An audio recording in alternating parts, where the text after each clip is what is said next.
کیا چوتھے دن بھی قربانی جائز ہے؟ جواب دیجئے۔ جواب سماعت فرمائیے۔ سب سے پہلی بات یاد رکھیے گا کہ قربانی کا جو وقت ہے وہ 10 ذوالحجہ کی صبح صادق کے بعد سے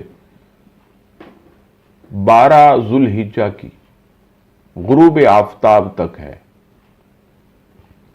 اور چوتھے دن قربانی یہ منع ہے۔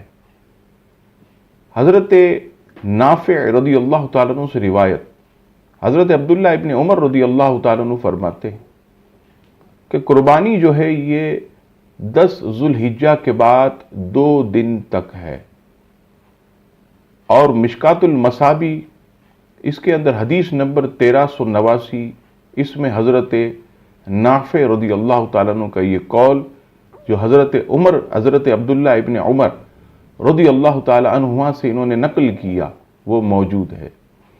دوسری دلیل امام بیہقی نے سنن الکبریٰ کے 9ویں جلد صفحہ نمبر 269 جو بیروت کا مطبوع ہے، اس میں فرماتے ہیں کہ حضرت انس بن مالک رضی اللہ تعالیٰ عنہ سے روایت کہ قربانی کا جو وقت ہے یہ 10 ذوالحجہ کے بعد مزید 2 دن ہے۔ اس سے معلوم ہوا کہ قربانی کا جو وقت ہے یہ صرف 3 دن ہے۔ چوتھے دن قربانی کرنا یہ امت میں انتشار پھیلانا ہے۔ آپ اگر پوری دنیا پر نظر دوڑائیں، پاکستان، ہندوستان، افغانستان، بنگلہ دیش، عرب کی طرف آئیں، سعودی عرب، لبنان، شام، مصر، سوڈان، کویت، پوری دنیا میں، یورپ کی طرف آپ جائیں تو UK، امریکہ، سب جگہ پر مسلمانان عالم 1400 سال سے زیادہ عرصہ ہو گیا صرف 3 دن قربانی کرتے۔